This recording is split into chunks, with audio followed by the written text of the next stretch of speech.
Wendy, I want to just begin by asking you about a phrase that you used at the start of your talk, and that is serendipitous ritual. And I wonder if you could share how it is that you came to have the eyes to see, the capacity to recognize opportunities for ritual, and what advice you would give to those of us who might wish to be more sensitive, more attentive to seeking those opportunities for serendipitous ritual. Thank you. I am not completely sure. I think I said that I tend to make these connections, but more specifically, the development of serendipitous ritual. Quite a few years ago, after I had started to come back to some Jewish life and to accept that there was a way to do it that was palatable for me, I realized that there were aspects of the days, the weeks, the months that provide meaning outside that recognizable traditional realm. And that actually, with a particular intention, one could start to notice that. And when I say that, it sounds like I have some wonderful practice where every day I'm meditating and noticing stuff. I'm not that disciplined. But I would say, and this is as far as I'll go with advice, I will describe my own experience, which is walking in the woods near my current house, out in nature, being with others. It's noticing that opportunity. It's saying, wow, this reminds me of something. I think it's also, I have to say, comes out of literature and poetry, not necessarily the religious texts, but just noticing that there's metaphor and symbol all around us, that those themselves are opportunities. I think that's as far as I'll go with advice, is that noticing. Thank you, Wendy. I have a wonderful question here, and it's actually a good dovetail with what you've just said about being in nature. The question asker says, what are your thoughts about ritual and places, like Chautauqua, for example, but your places? Okay, so my places, is that, okay. Well, I told the little story about the Tappan Zee, which some of you know is no more. So there are places I associate with ritual. I must share with you that the project I've been working on for a while, the next project, is about the idea of home. And so place is an idea dear to my heart. It's a kind of a continuation of this project. I think that the places that I associate with ritual tend not necessarily to be the formal places, the churches and synagogues, the cemeteries, but rather people's homes where there is memory rooted. It's not that you don't have memory rooted in your religious communities or other community gathering spaces like Chautauqua, but I find that there's a depth of that kind of reverberation of the memory that gives rise to meaningful ritual in the places where we have the deepest memories. For me, those are homes of friends. Those are places in nature that I return to again and again. Once in a while, it's a novel place. It's somewhere I've never been to. I, years ago, had the privilege of going to the Galapagos Islands. Before it got a little bit overrun, I was really lucky. And I swear I almost knelt down and kissed the ground. It was an incredible revelatory experience to see that place. So it does run deep for me, although I tend to find it is associated with very personal, idiosyncratic memories. Thank you. I think that's a wonderful, it's a wonderful example for us, particularly about places that we encounter that perhaps aren't our own, but then become our own in that encounter.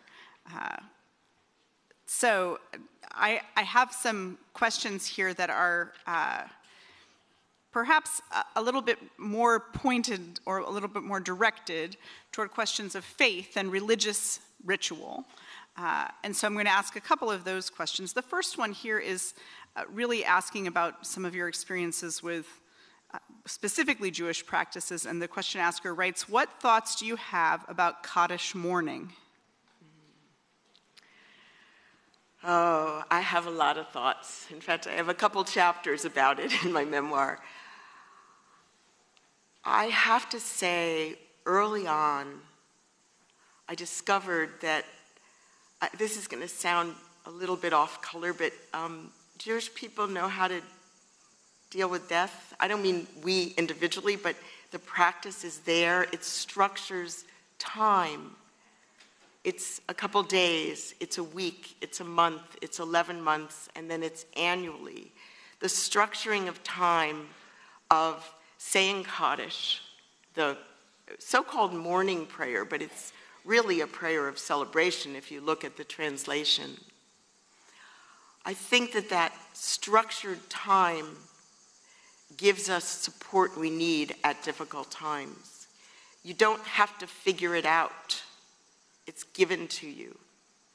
I also kind of reinterpreted the week of mourning after my dad died. I kind of was thinking about it as a journey into an unknown place, that I didn't really know the language. I didn't know what I was supposed to do. So it was kind of the unknown place, but the signposts were there, the saying of Kaddish. Again, whatever my notions of God are or are not, that repetition and the marking of time seem very, very profound to me. Thank you. I have a group of questions now that really stay close to this, but move us to thinking about what happens in community. And the first of these questions is this: how would you initiate, or I would say uncover, perhaps, a meaningful ritual on behalf of a community? Okay. Well, I'm going to have to take a guess at what the questioner meant by community. So you said uncover? That is my word. The question asker says, how would you initiate? Initiate, okay. So I'm not sure I individually would initiate, but if the questioner is asking for themselves in community, I think there's when I said there are some risks inherent in creating ritual, I think it's really tough to start something new in community. Ritual is very emotional for many people across the spectrum of emotions. So I guess I would see it the way I see initiating anything in community, a kind of cross maybe between my experience with being on all sorts of committees and boards and stuff like that, and taking a cue from the Quaker community, which is part of my family is in the Society of Friends, so I have a little knowledge of that, where there is a gathering in which there is a discussion of it. There is ideas, there is kind of initiating the opening of a consideration. I think an example of that would be, say, again, in extraordinary times. Something horrific happens in the world that directly or indirectly affects one's community, or that just is something you are concerned about.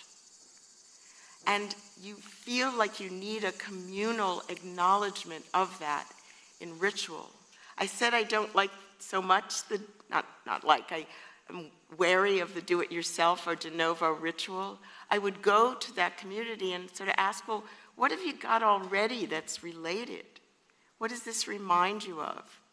And so take the roots of that and kind of seeing what the community understanding is. Not so much consensus, as much as the full kind of panoply of ideas, and try to weave something from that. Thank you. Thoughtful response. I have a follow-on question, or a question that I would relate to this, which is also about ritual in community. The question asker writes, how do members of a community know when their rituals have failed, that they have faded, as you mentioned? What do communities or members of communities sense or fail to sense in that fading of ritual? So I am fully confident that there are people in this audience who are more knowledgeable than I about the natural history of religious congregations and communities. I have quite the layperson's knowledge of that. And I say that because I think one of the cues is people just don't show up, right? What's going on that people are not showing up? There may be local political reasons. I don't mean big politics, capital P. I mean local. Religious organizations are not political, right? At all? No? It's a joke. Okay, so there may be something political, or there may be something going on there, or just the natural history. But I think one of the cues is that people aren't coming, and that merits real examination, not to say, oh, we just got to start over and do something totally new, but what do we need to do differently? So that's one thing, is just looking at the numbers. I guess that's my observation. And the other is to have people not be grumbling, but to maybe share with each other. I hope I'm not insulting anyone, but not a focus group. I've been in a lot of those, and I was didn't really work so well. But perhaps informal conversation to make sure that the atmosphere is one of listening. What is it that's not working? So there's the empirical, sheer numbers, and then there's the trying to glean, I guess that's empirical as well. What are people really saying? Thank you. I will just share, this is a thread of conversation that's of great interest to me. I have seen very often the success of communities in celebrating something new, and the inability or difficulty of communities in celebrating something that has come to completion and ending well. And I wonder if that's something that you have observation about, rituals for good endings. I think of it as transition, and I don't mean to avoid the question, but I think years ago I was in a congregation that didn't have a physical home, and they finally bought a building, and we had this celebratory passage from nothing to something. I've also witnessed the congregation that I grew up in, which is fading. Those numbers are going. And I witnessed there the combining with a second congregation, a name change, and they used some of the old rituals about naming to do that. They used a celebration of, okay, that congregation is, quote, no more, but is being transformed. And I loved that they took from the old habits and rituals and transformed it into something new. I will share with you something personal, which is not that personal because it's in the book a couple times, which is that I have been divorced more than once, okay? You're still here, good. There weren't rituals that were meaningful to me about the ending of marriage. They exist, but I didn't like them. I didn't like the rituals. So I waited and waited until I figure out something. So that's not so much the community, but I think that it is a kind of microcosm of a certain kind of patience and of noticing and of not ignoring tradition, but perhaps also looking to what is there already? What are people doing? What is their inclination? Thank you. Thank you. Question asker writes, can you share how we might respectfully participate in rituals of others' faiths? Faiths not our own. Faiths not our own. So I said, when I mentioned going to my friend's Episcopal church, which I go to relatively frequently, so much so that a lot of people know me there, and I see myself as, I said, a witness or a guest. But I think there are these places. So I will tell you two stories related to that. One is, how many of you have ever been to a Passover Seder? I can't see the people watching YouTube, but okay, so a number of you. Oh, I should have asked, how many of you have been to a Passover Seder who, that's not your tradition, that's more the question. Okay, still a good number of you. So when you go to a Seder, people might be a little nervous, like, what do I do? What do I do? What's the rules? Am I going to make a mistake? Like all of us sometimes worry about that. And I think of it as like the table expanding, that there's a participation that is not saying, oh, I've switched teams necessarily, but rather that we are breaking bread, well, really matzah, together. And that, to me, again, is back to one of those universals. It is not ignoring the difference. I don't want to smooth out the differences. That's what makes the world interesting. But rather to think about that, if you, again, kind of a symbol to me about the expanding table, for there to be room for all. In fact, in the Passover Seder, we say, let all who are hungry come and eat. And hungry, many of you understand that as a deeper expression, more than just, oh, I'm starving, can we get to the real food, which is what the children at the table are saying after all those ritual foods. The other example I will give you is a recent one. I had the joy to attend my niece's wedding on Sunday night, and she is fairly Orthodox and religious in the very classic sense. And I walked in and thought I was going to make a mistake, and these are supposedly my people. I'm like walking around, okay, what are the rules? What comes first? What are we supposed to do here? Am I dressed okay? I was going, and then I remembered two things. One is someone will tell you, hopefully gently and with love, if you made a mistake. I didn't bring non-kosher food in or something like that. That I know not to do. But someone will tell you, or they won't, and it doesn't matter. The importance was, again, our intention, our love in being there. So after the ceremony, we did something I actually have never done before. The men and the women, which itself is a difficult thing for me because there are other genders, but so be it, danced separately before coming together, and I had never done that. And at first I was grumbling in my head, thought bubbles, and then I joined in, and I thought, this is her joy. This is about her, not me. And so even though that's my tradition, it's not my practice. And so I joined in the dancing, because who doesn't love to dance and celebrate somebody? Oh, thank you so much for that beautiful example, Wendy. There is so much diversity within tradition, as among or between traditions. It is just a joy to be able to lift that up and to offer such a thoughtful reflection on it. I'm grateful. I have a question here from someone who says, having met you at last night's performance, I wonder, how do you think the arts, like dance, inspire and or become ritual themselves? Well, again, I'll go back to my caveat. I am not an anthropologist or a sociologist. I think many traditions already have that there.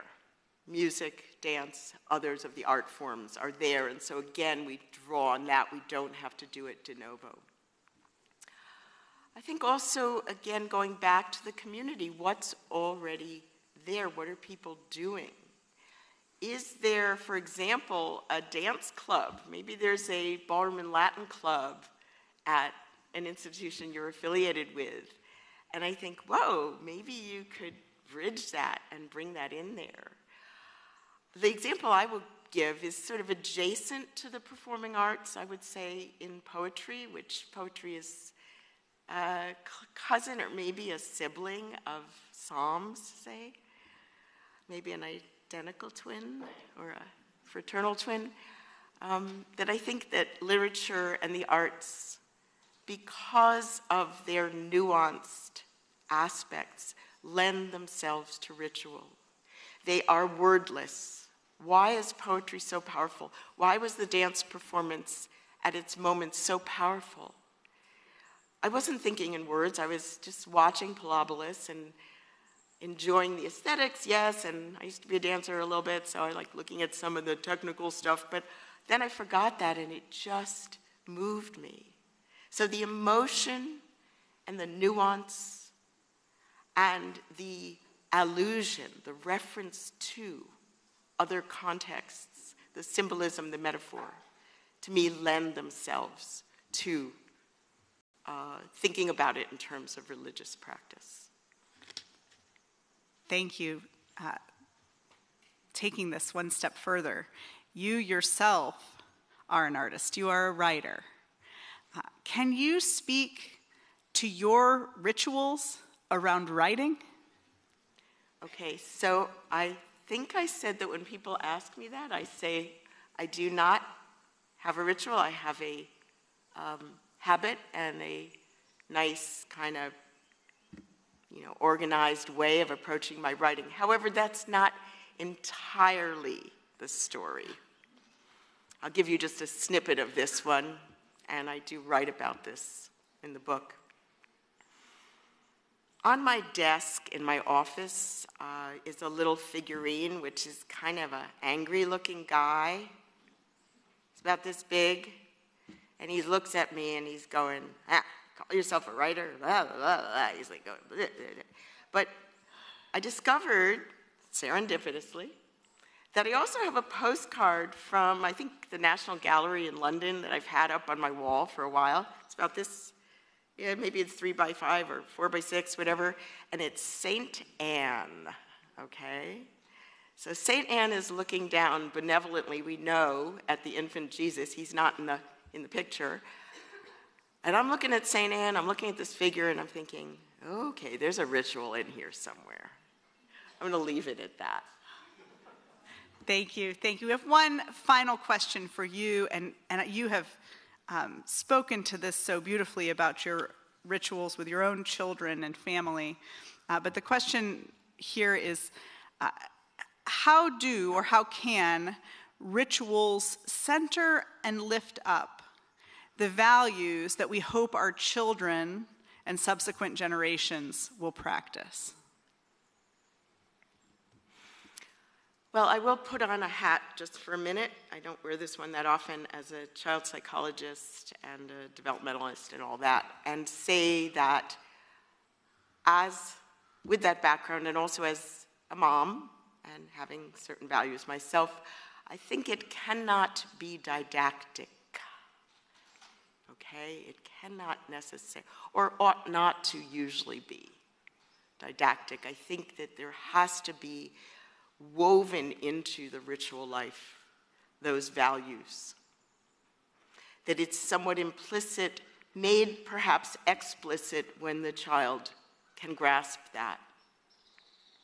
It's kind of like, and I really don't want to insult anybody, but didactic literature, like children's books that say, oh, here's how to teach children to be nice to each other.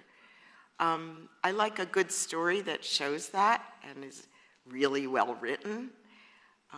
Kids smell it a mile away that you're trying to instill particular practices and values. And at certain ages, at 3, 4, 10, 12, 16, 21, I'm choosing numbers. They're like, kind of like me at 12, nope, no way. So I think woven into the practice with an occasional nod to it. Now that said, I think it also has to do with the community in which you find yourself. I changed communities a couple times to find one that allied more closely, not 100%, that would be bizarre, with some of my deeper values. And I think that that example, the child is surrounded by people with that, and with some different values too, because if we are in that echo chamber, you don't develop, do you? You don't want to insulate yourself against people who have different values and opinions.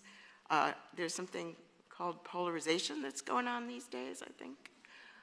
And so I think there's the exposure not only to one's own values, but to an array. I'll leave it there. Thank you. Thank you so much. Thank you, Wendy.